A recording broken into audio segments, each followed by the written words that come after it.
Okay, let's do this. It's Friday. Hello, everybody. Yes, Friday, day 28, beginning of May. Apparently, that was April. All done.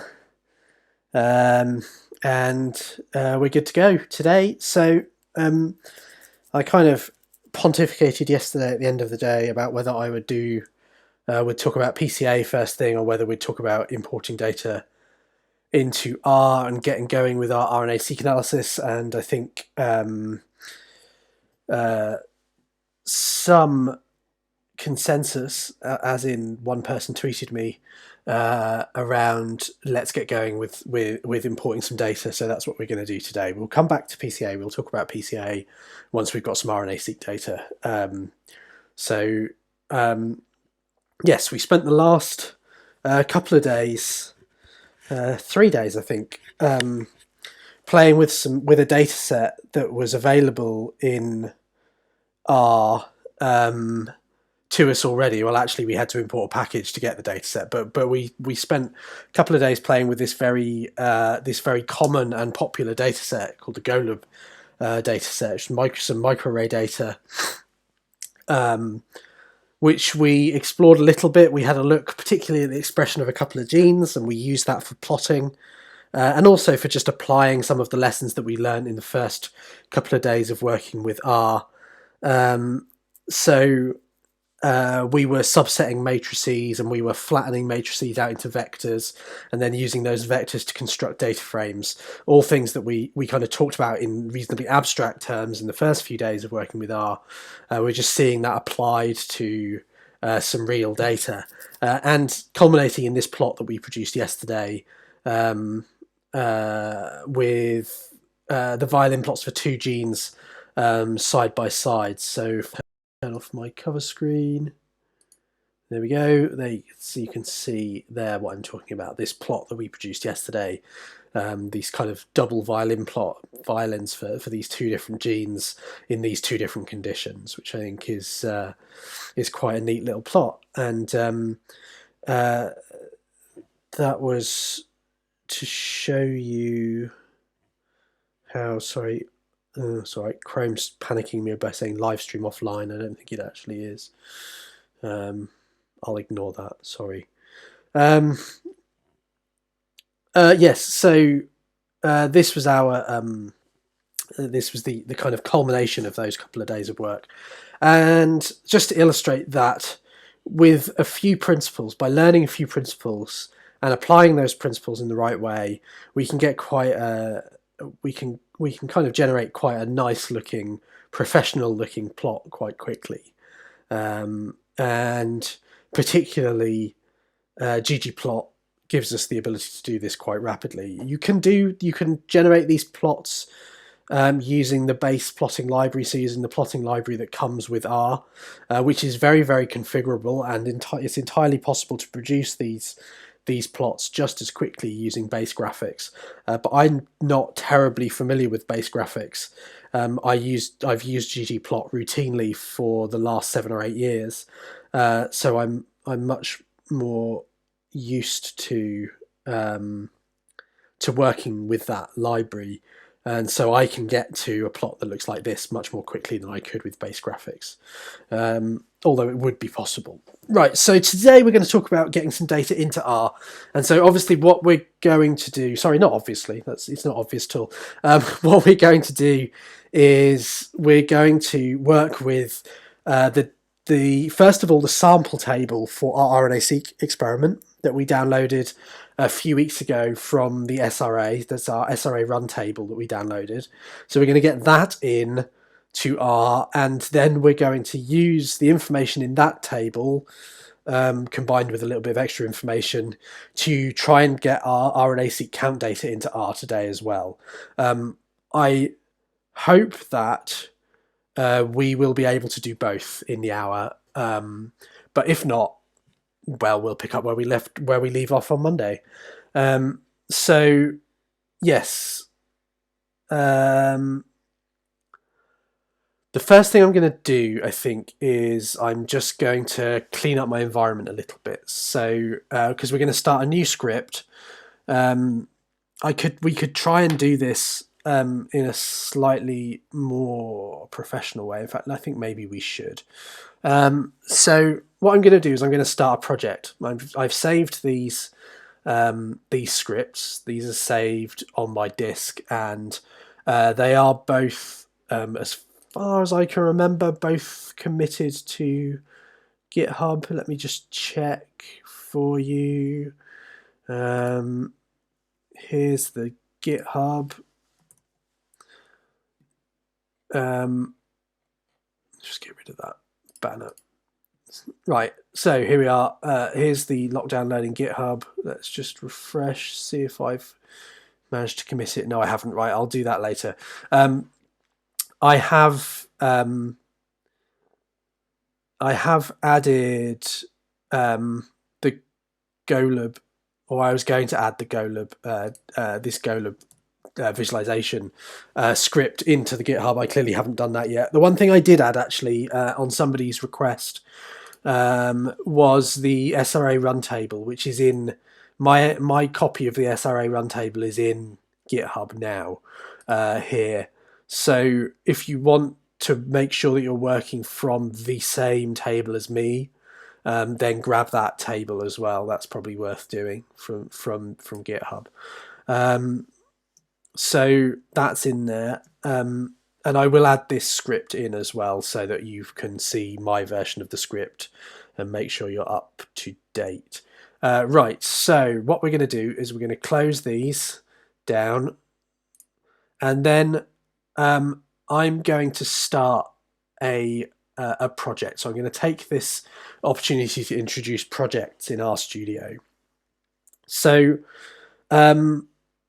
projects are a way of kind of organizing your work so that if you are undertaking more than one thing, and we talked about this a little bit with Conda previously as well, and Conda environments, and projects in RStudio are a little bit like Conda environments, although they're not quite so isolated from each other as Conda environments are. So if you install a package in R, then it's installed in all of your projects. You don't need to worry about having different sets of packages available in different projects, but you can isolate your different environments. So we've got, at the moment, we've got this environment here, which is all of the variables that we've been working with.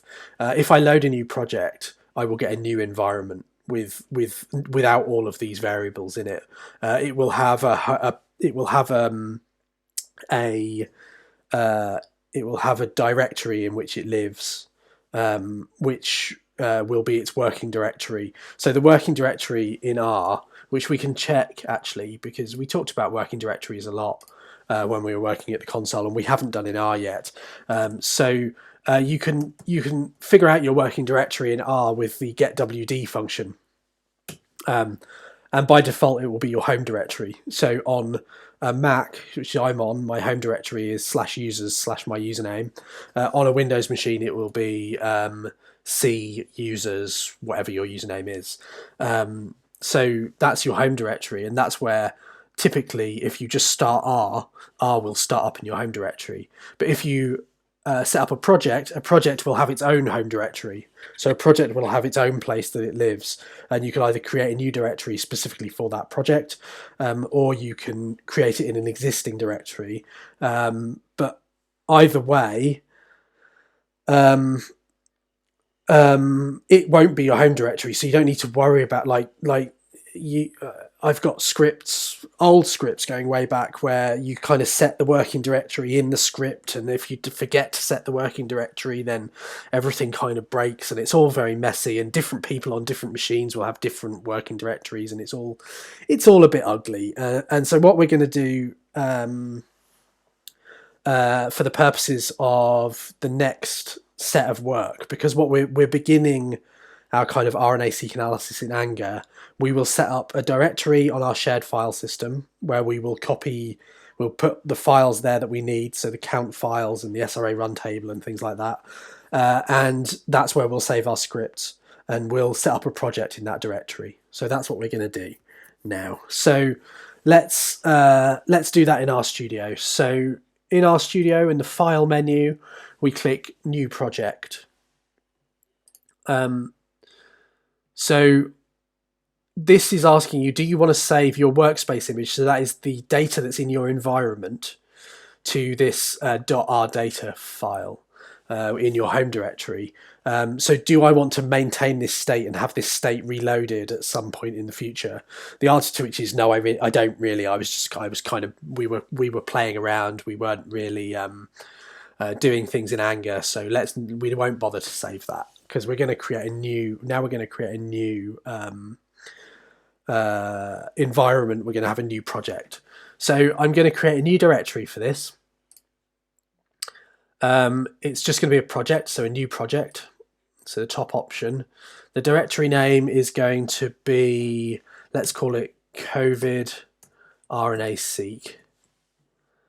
And it's going to be a subdirectory of my lockdown learning directory, which is my shared directory, my directory that I share with my virtual machine.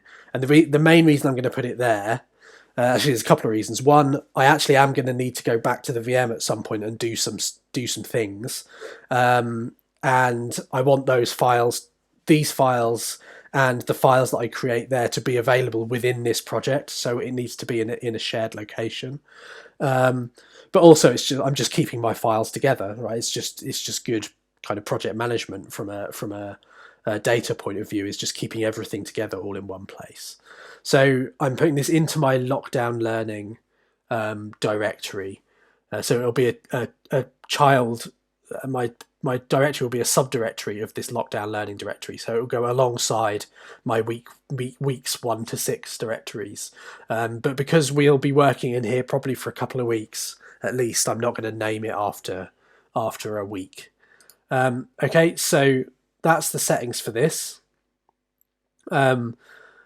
This will create a new directory, COVID-RNA-Seq, in my lockdown learning directory, and with it will create me a new project. So I'll get a fresh console. I'll get a new. So there you go. My R session has started afresh. So R has started up. My environment is empty. I have no scripts open or anything like that, and my so the files tab here is opened, and you can see that my files tab is sat in home/lockdown learning/COVID RNA-Seq. This is the project directory that I've just created. So my files directory is sat here, and if I run that getwd method function again, you'll see that my working directory is also that project directory. So I'm all set up and good to go now. What I do want to do, though, is I want to put my run table, my data table, my SRA run table in here, because I want that available to me in my current working directory. And I also want to put my count data in here. So the count data which I got from running Salmon at in our one of our command line lessons. So in order to do that, first of all, this is all fine. Right, okay. So in order to do that, I'm going to open I think I'm going to open my VM. Let's go back to a nice familiar interface. Let's go back to the VM and move things around in there, because otherwise I'm going to be using a Mac terminal and some of you are going to be working on Windows. So let's do it in an environment which is the same for all of us. So I'm just going to start my VM up, get our old friend back. We've not used it for a few days. We've got another task to do in the VM actually today probably. So actually it's just as well if we've got it running, because we've got a little command line task to do as part of what we've got to do to get our RNA-Seq data into R. Okay, so the VM's starting up, and once it's started up, we're going to grab a terminal. Here we go. Let's get a terminal. Okay, and we're going to cd into our share directory and have a look at what's there. So you can see we've got our week 1 through 6 directories where we've done all of our work so far. and then we've got our COVID RNA-Seq directory. That's the R project directory that we've just set up. So if we have a look in there, you can see we've got this file, this called this rproj file. That's the RStudio project file that contains all the metadata about the project, and that will be updated as we change our project. That will be updated, and when we reload the project at a later date, it's that file that's loaded into RStudio to tell it what things to open, what environment to load, and what scripts to open and things like that. But we want to put the appropriate data in here that we need to read into R. So as I recall, we ended up with that in the week 5 directory. So in there I've got my SRA run table, and I've got these 12 directories, which are the count. That's the count data for my 12 samples. So those are the things that I want to move into my project directory. So I'm going to do a move because I don't want to copy them, because there's no point in taking multiple copies of things. And I don't usually move data around in this way, but also I don't usually have a directory a week for the work that I'm doing. Usually you would have one directory for your project, and that's where you'd work. So it's just kind of necessitated by the way that we're working. Okay, so week 5 / SRA run table, and I want to move that into the COVID RNA-Seq directory. And I also want to move week 5 and all of my directories that start with GSM. So we've got 12 of those, and I want to move all of those as well into COVID-RNA-Seq, just to get those into the right place so that they're easy to access and to use from within our RStudio project. Oops, there we go. So let's list week 5 just to make sure that they've gone. And they have, and let's list COVID RNA-Seq just to check that they've arrived there, and they have. Okay, so that is the files in the right place that we need. And now if we take a look back at the files tab in RStudio, you will see that those files have arrived in the right place. So they've all popped up in the right directory in my files tab. Okay, so the first thing that we need to get into R is this SRA run table.txt file. This is a CSV file, so it's a comma separated value file that we downloaded from the SRA run selector a few weeks ago, and it contains all of the appropriate metadata for our samples. So that's the first thing that we want to get in. And in order to do this, I want to introduce some new packages in R. So let's start by opening a new script. So let's have an empty R script. Here we are. I'm just going to maximize all of my space here. Okay, so we're going to load our packages.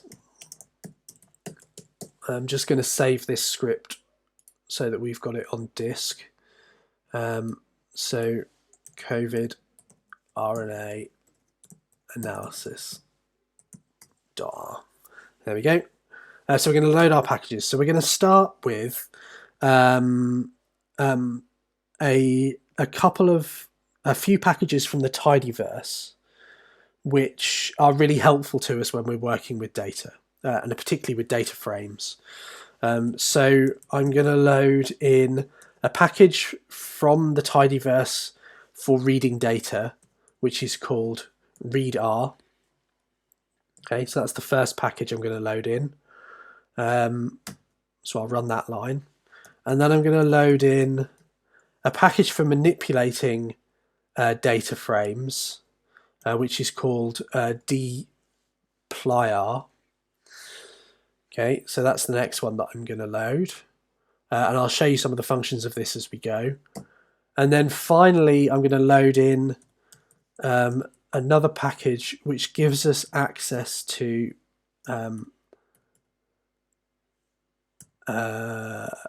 pipes in R, and I'll describe this in a second.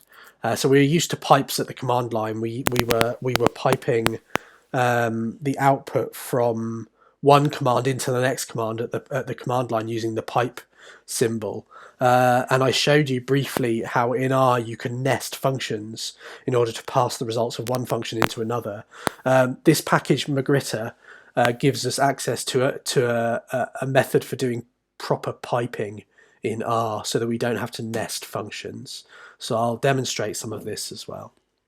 So those are the three packages that we need for the first bit that we're doing today. So let's work with these things first. So because when we did install packages earlier in the week, we installed a package called tidyverse. And tidyverse is actually a set of packages, and these three packages are all contained within that set of packages. So as is ggplot2, which we've already used. So readr, dplyr, and magrittr are all tidyverse packages, and we installed those into our R session, so into R when we installed the tidyverse. Okay, so okay, let's begin with readr. So readr gives us a whole load of functions which all start with read and an underscore. So these are all functions from readr for reading data into R. Okay, so you can see them: read CSV, read CSV2. So read CSV2 is usually used when there are certain locales, and we've talked about this has come up before. There are certain locales where decimal points are commas, and so a CSV file often is actually a semicolon separated file rather than a comma separated file. And so CSV2 allows you to handle that. So read CSV2, read delim for arbitrary delimiters, read TSV for there's read TSV for reading tab separated values. So there's all sorts of read functions here for reading different types of data into R. We're going to use read underscore CSV for this because our SRA run table is a CSV file. And the usage of this is as easy as just pointing it at your file. So you give a single argument, which is the name of your file, as a character. So a character is in quotes, and our file is called SRA run table. Tab complete in R is clever enough to be able to see file names. If you're writing a character variable, it can figure out that the file names are part of what that could be. So there's our file name. So this is sufficient for it to read this file into R. And what you probably would expect this to do is for it to read this file in as a data frame, so that you would get effectively get a table of data, because all of your columns in your CSV could be different types of data. So it would make a lot of sense to read this into a data frame, and that kind of is what readr is going to do here. But actually, readr and the tidyverse have re-implemented data table because well, everybody re-implements everything in the end. So actually, what this is going to create is not a data frame. It's so not a data frame, but a thing called a Tibble. Okay, so a Tibble effectively is a data frame. It's an extension of data frame, but it's got some features which are quite nice for keeping your data tidy and for working with tables. So we don't need to know a huge amount about the difference between them, but we do need to be aware that this is going to create not a data frame but a Tibble, and that does have some implications later on, especially when we're trying to read stuff into DE-seq when we get round to that. So we'll do this, and I'm just going to run this, and this will produce, instead of saving this to a variable, this will just print it out at the console. So we'll run this, and it will print out our Tibble at the console. and you should see the first feature of Tibble, which is that instead of printing the entire data frame out to the screen, it's truncated it to just a bit of the Tibble that fits. So we've got just 1, 2, 3, 4, 5 columns here and 10 rows. And it tells us that there are 38 more rows and 28 more variables, so 28 more columns that are presented on the screen. If we want to see the whole Tibble, the easiest way to do that is to use an inbuilt function of RStudio, which is called view with a capital V. And this is where I'm going to show you the pipe in R for the first time. So if you want to take the output of one function in R and send it into another function as input, the way that I've shown you before is to nest. So you do view, and then inside the call to view, you do another function which creates the in this case the Tibble that you're going to pass into view as an argument. But if you do more and more of this nesting, it gets more and more confusing. Now, I'm not saying pipes are necessarily less confusing, but they do lead to more readable code once you're used to them. So instead of doing that nesting, you can do pipes in R if you load in this magrittr package. So a pipe in R is written like this. So you've got your first function, and then you want to pipe the output of that function using this combination of symbols. So % greater than %, and then you pipe that into the second function, which in this case is view. Okay, so we're taking the output of readcsv and we're sending it to view, which is the view thing here is a function of RStudio, and this construct here comes by way of us loading in this magrittr package up here. So we're going to go readcsv pipe view. Off we go. Ready?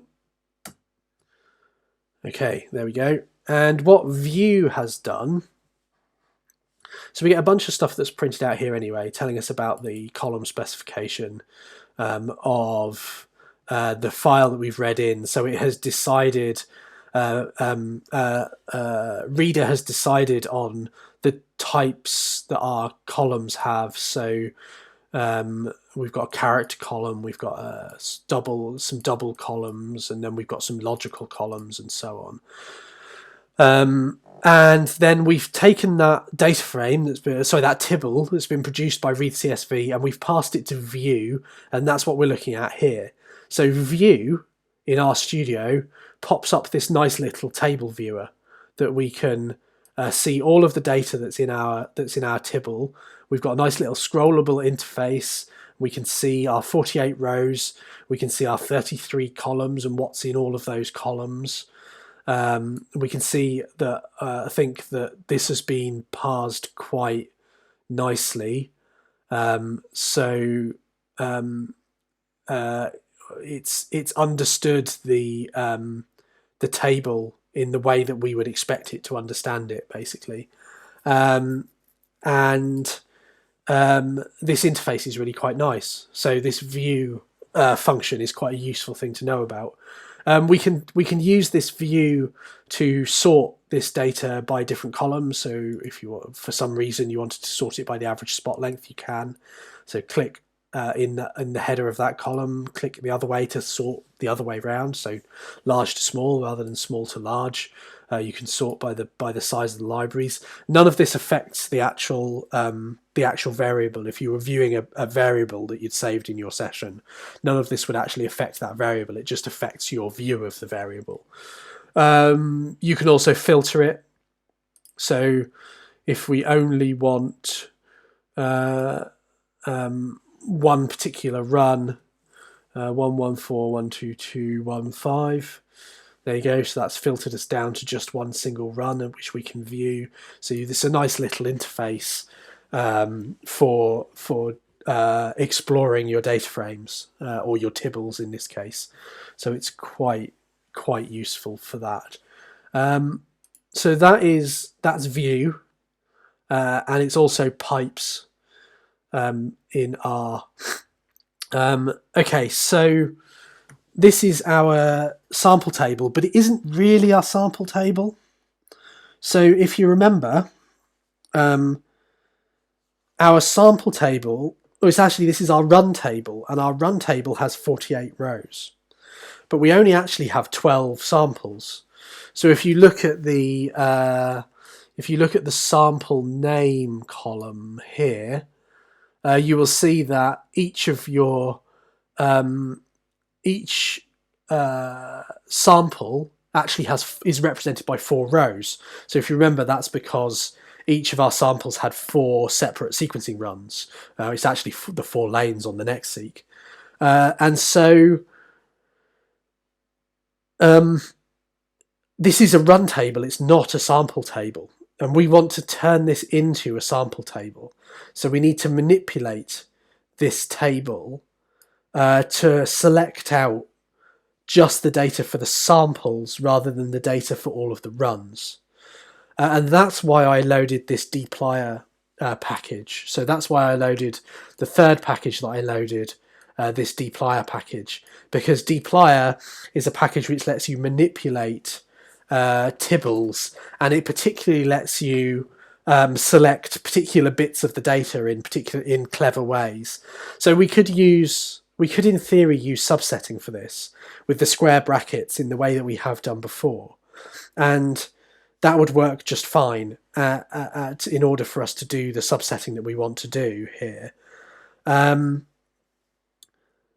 But the functions that dplyr gives us access to let us do this in a way that is perhaps a little bit more understandable, especially if you're new to R. So bear with me.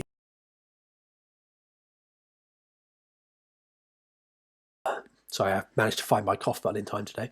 Right, so I'm going to show you some of these functions and try to make it clear what's going on here. So the first thing I want to do is we've got 33 columns in this table, and I don't need all of those columns. I only really need the columns that describe the really important experimental factors. So if we go back to our view, mostly we don't need a lot of this information about the number of bases, the number of bytes, the average spot length, and things like that, where the data store for this data is, and all of these pieces of information, and pieces of information here which don't really vary across the whole experiment, like the center name, it's always geo, the submission date is always the same. The information that we do need is mostly over on the right hand side of this table. So from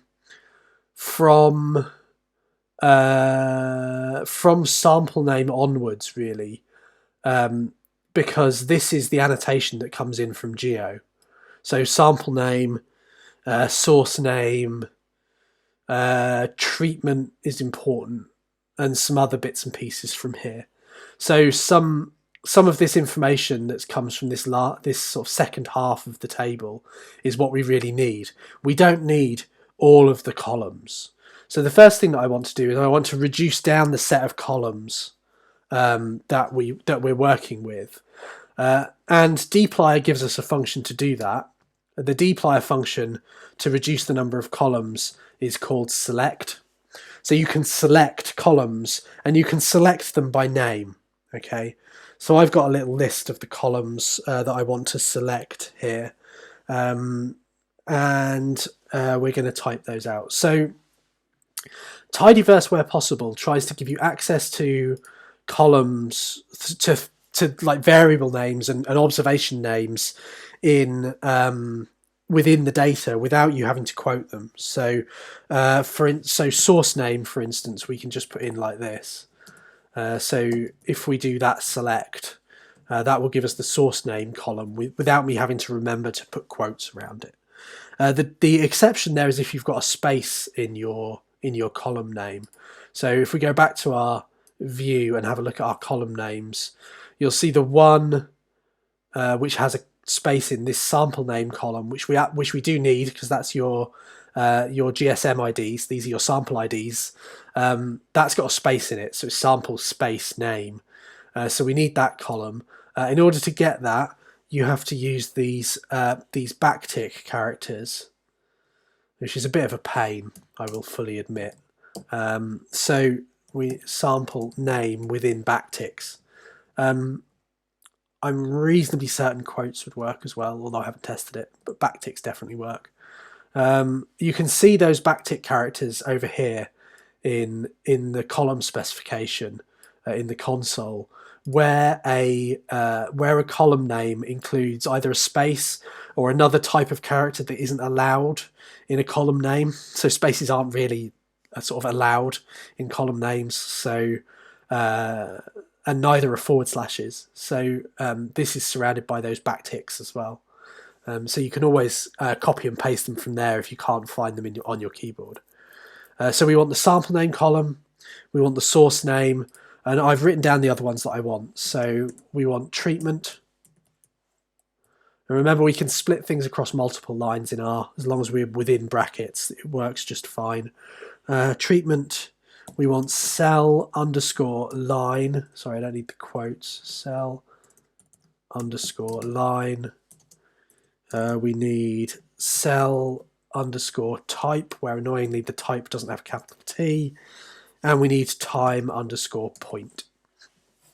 Okay, so these are the actually only 6 columns that we want from our Tibble.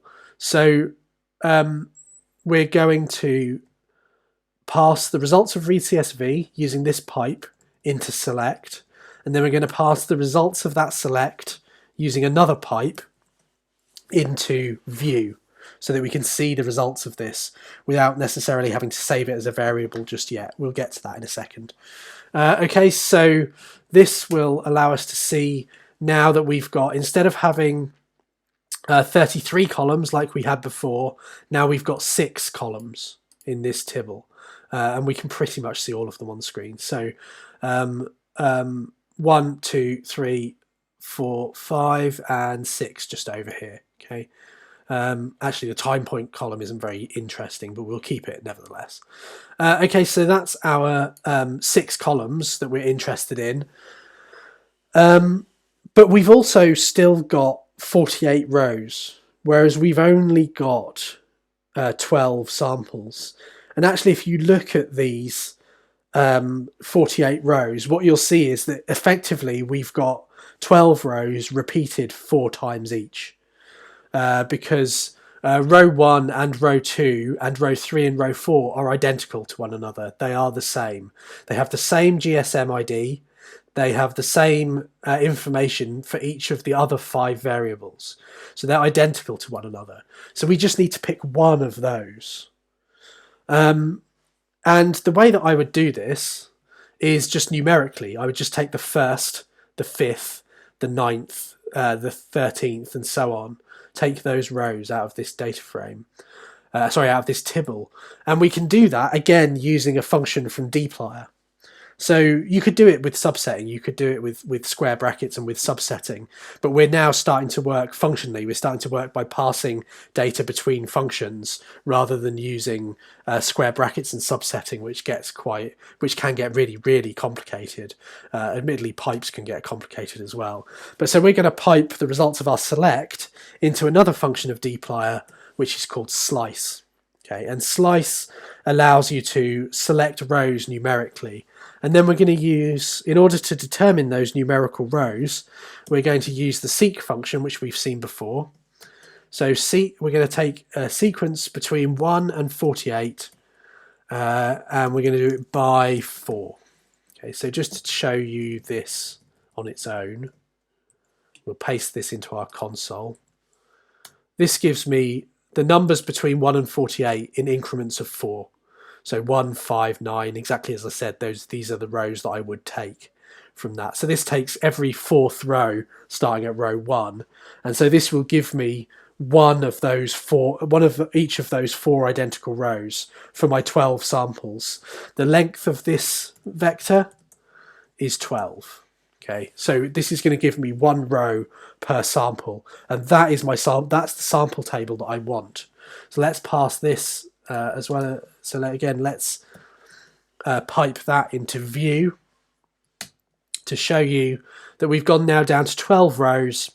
These are our 12 samples. So each of these rows has a different GSM geo identifier, and then you've got the other variables that matter for this. So whether they're mock treated or whether they're SARS-CoV-2 infected, and then which cell line they are. So we've got 2 different cell lines here as well, and what that cell line is. So a primary human bronchial epithelial cell or a lung adenocarcinoma. Okay, so 2 different cell types, 2 different treatments. That's our important metadata that we want for this particular sample table. So that's our sample table. 12 rows from the 48 rows that we imported. So there we go. We're going to remove the view from the end of that, and we're going to save that now as a variable. So this is going to be our sample table equals all of that code. And this will save our imported sample table, there you go, as a Tibble. And if we now look in our environment, we can see that Tibble. So there you go, 12 observations of 6 variables. Incidentally, if you click on the variable name here, RStudio will invoke view and will show you the view of that variable. So there you go, that's what it looks like, exactly how we expect. 12 rows, 6 columns. That's our sample table. Okay, so that's this is this first line here. So line 7. That's essentially the basics of getting data into R. If you have your data in a CSV file or in a tab separated values file, then readr has a function to get your data into R. If you have it in an Excel file, then as long as it's a simple table like this, then export it to CSV.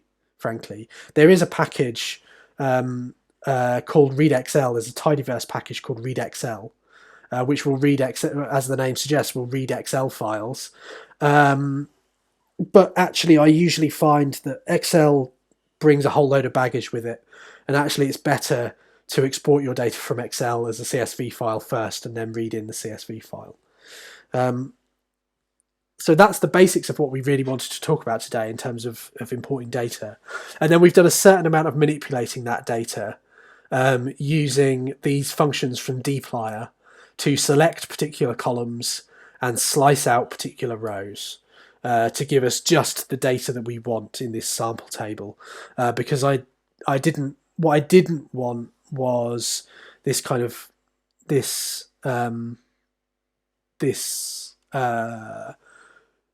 48 row thing which contains a load of repetitive data, because in the end, although we had 48 runs from the SRA, we actually only had 12 samples, because each of those samples was represented by 4 runs. So although it looks like we're throwing loads of stuff away, actually we're not. Okay.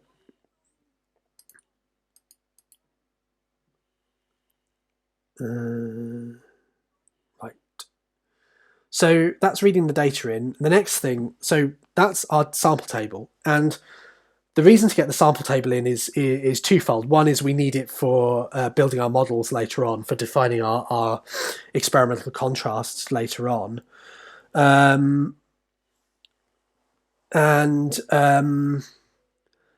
No applicable method for slice applied to an objective. I don't know the answer to that.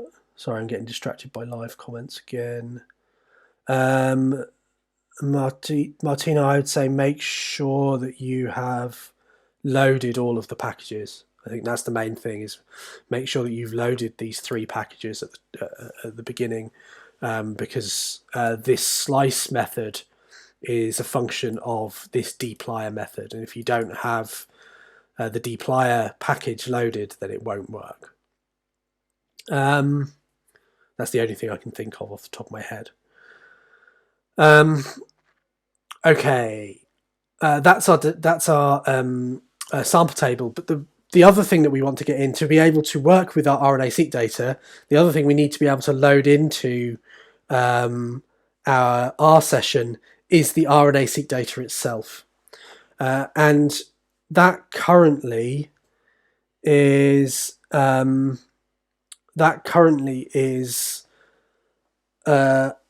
load of files on our disk. They're all called quant.sf.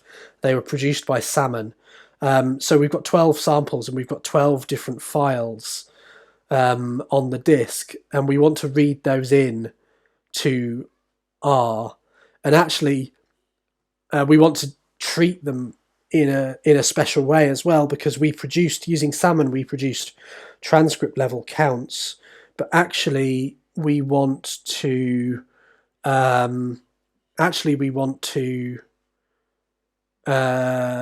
analyze these as gene level counts. And luckily there's a package in Bioconductor which lets us do these 2 things at once. It lets us read our transcript level counts into R from our Salmon output, and it also lets us summarize that output at the gene level. And that is a Bioconductor package called tximport. Graham, yes, you could do library tidyverse to load all of the tidyverse packages together. There's no reason why you couldn't do that. I like to keep my package loading fairly as minimal as possible, which is why I load them all by name. But you absolutely could just load the tidyverse and load all of those packages together. Okay, so tximport, and we're not going to have time to actually do this today, but we'll make a start, and we'll make a start by installing tximport. So if you remember from earlier in the week, I always do package installation in the console, not in my script, because we do package installation once and we don't want to repeat it, so there's no need to put it into our script. So to install Bioconductor packages, we need the Bioc Manager package, and because we've started a new project today, all of the packages that we had loaded before have all been unloaded, so we need to load those packages again. So we're going to do library Bioc Manager to load the Bioc Manager package. So now that R4 has been released, R4 was released a week ago, last Friday. Whenever you get a major release of R, you get a major release of Bioconductor. So there was a release of R last week, so this week there's a release of Bioconductor.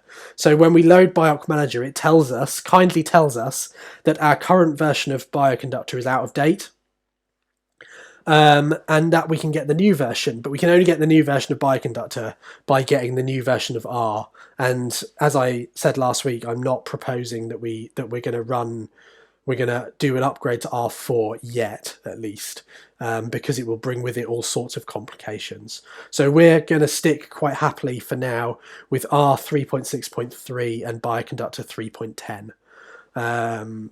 So that's just a message from Bioconductor there. So now we're going to use Bioconductor's install method. Install to install the tximport package.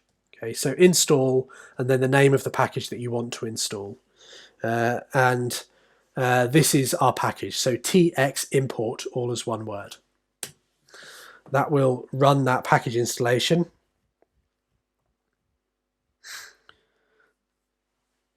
And then when it's installed, we want to use it, and we want to use it within our, so I'm not going to update any of these packages, I'm going to say none. We want to use it within our script, so we're going to load it into our script. So library tximport within our script, okay, to load our new package. So let's load it and let's see what it brings with it. So if you do, I'm doing this at the console, question mark, searches the help database. So you could do, you do question mark and then a function name to get you help. But if you're not sure of any of the function names, you can use question mark to search the help database. And we're going to search for tximport to see what it brings with it. So there you go. We've got two things. We've got a help page for a function of tximport. So the package is before the double colon, and then the name of the function is after the double colon. So within the tximport package, we have a function called tximport, and we can look at help for that. So that's that. And also we've got what's called a vignette. So we'll have a look at the vignette in a second. A vignette is like a more human readable help documentation. Effectively it's a manual rather than just a little bit of help. So it should describe not just the usage of the function in the package, but it should also kind of do a bit more description of how the function works and what the motivation is behind it and how to apply the function or the functions within the package. So first of all, let's have a look at the help. So this is the help file for tximport, which is quite a big complicated function, but this is the function which is going to let us load our transcript count data into R. So that's one thing. Let's have a look at the vignette.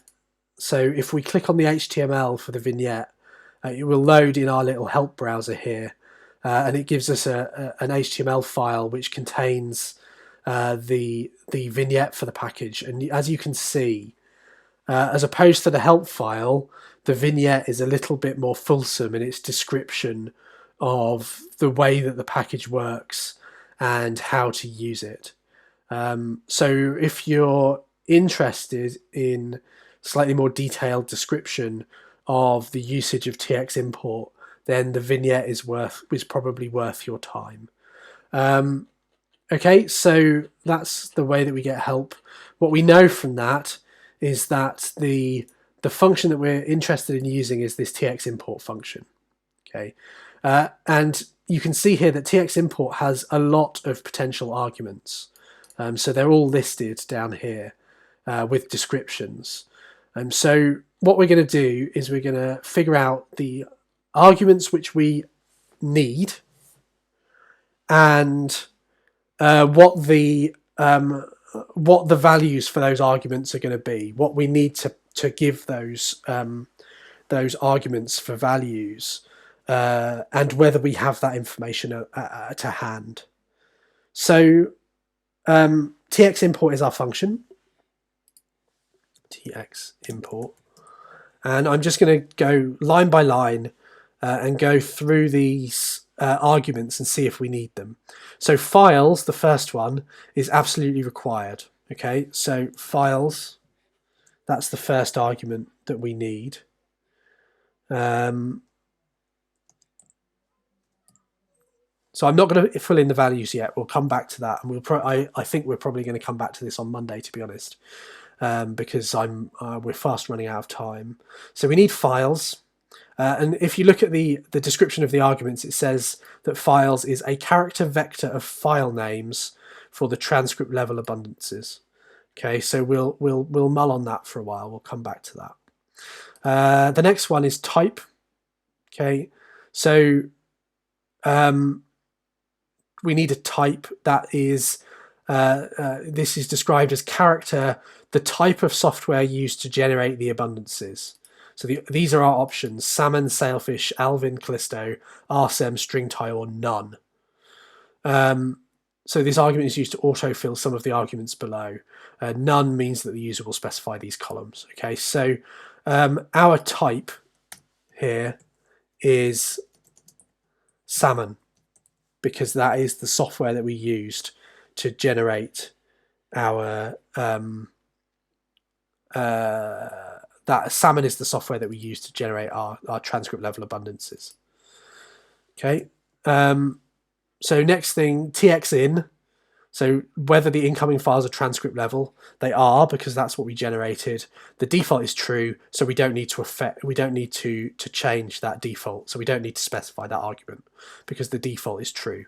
So we're not going to specify txin because our incoming files are transcript level. The default is true, so we don't need to fiddle with it. txout. So whether the function should output transcript level, we want gene level as the output. So we want this to be false. We want txout to be false because we want gene level output, not transcript level. And again, the default is false, so we don't need to worry about changing this setting. We'll leave this as being the default, so we won't do it. Okay, counts from abundance, which again is a character argument. It's either no, which is the default, scale TPM, length scale DPM, or DTU scale DPM to generate estimated counts using particular abundance estimates. For dseq, which is what we're going to be using next, what we're going to be using downstream, the recommendation is to not scale the counts. It's just to pull in the raw counts, that's the default no. So again, we don't need to change this argument, so we need to leave this at the default. Okay, 2xgen, a 2-column data frame linking transcript ID, column 1, to gene ID, column 2. The column names are not relevant, but this column order must be used. This argument is required for gene level summarization for methods that produce transcript level estimates. So salmon is one of those listed. So we need this argument because we want gene level summarization, and it says this argument is required for gene level summarization. So we need to provide this argument. The thing that it is slightly complicated. And again, we're going to look at that on Monday. Okay, so that is the next thing that we're going to come back to. Okay, so txgen we'll come back to. var reduce, whether to produce per sample inferential replicate information into a matrix of sample variance default false. Alvin computes inferential variance by default for Bootstrap, so this argument is ignored, not necessary. Okay, so I'm going to leave this at the default, which is false. The next one, whether to skip reading in inferential replicates, again I'm going to leave this as false. Another thing about inferential replicates, we don't have inferential replicates, so again leaving this as the default, which is null, just to ignore all of this. Okay, the next thing, ignore tx version.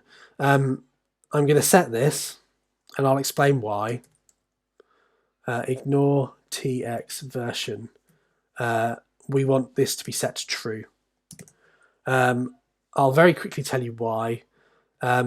So if you read what it says this whether to split the transcript ID on the dot character to remove version information to facilitate matching the transcript ID in txgen. Just to show you what we mean, what that means, if you look at the salmon output, which I'm just going to quickly jump to my VM and show you the salmon output in GSM 443 443. Oh no, hold on. COVID GSM 378. So quant.sf is the file. If you look at the transcript identifiers in this data, you'll see that you've got the transcript identifier and then a dot followed by a number. The ignore tx, this ignore tx version argument in R does here, in tximport does here, is it ignores the dot number afterwards, and that makes our downstream life easier, trust me. If we had those numbers kicking around, things get very complicated later on. So we're going to ignore those and have them removed for us. Okay, and then is there anything else we need? So we don't need this. We don't need this. We don't need that because it's be set. These are all set for us by the fact that we've said type salmon. So abundance col, counts col, all of these things are set for us because we've told it that we're importing salmon data. Importer, a function used to read in the files. We're going to leave that as being the default. The default is in the description up above if we need it to be. Okay, it's null, so that's fine. So that will just it will figure this out for us. Existence optional. No, we want to make sure. So we want that the files must exist. So that's fine. The defaults for all of these things now are fine. Defaults for sparse threshold, read length, and force slow. They are all fine to be left as the default. So that is the arguments that we need to pass to tximport. And I've set values for 2 of them, and we need to set values for these remaining 2, and that's what we will do on Monday. So I'm sorry, I'm afraid we've run out of time, and I don't want to go on for much longer than an hour. I've never wanted to go on for much longer than an hour because I think that there's a chance of us all getting lost. I know I've got a little bit lost in the internals of this today anyway. So at that point we're going to stop. We've managed to write a grand total of 1.5 commands in R today, but nevertheless we are making strides towards importing our data into R, and that's really important.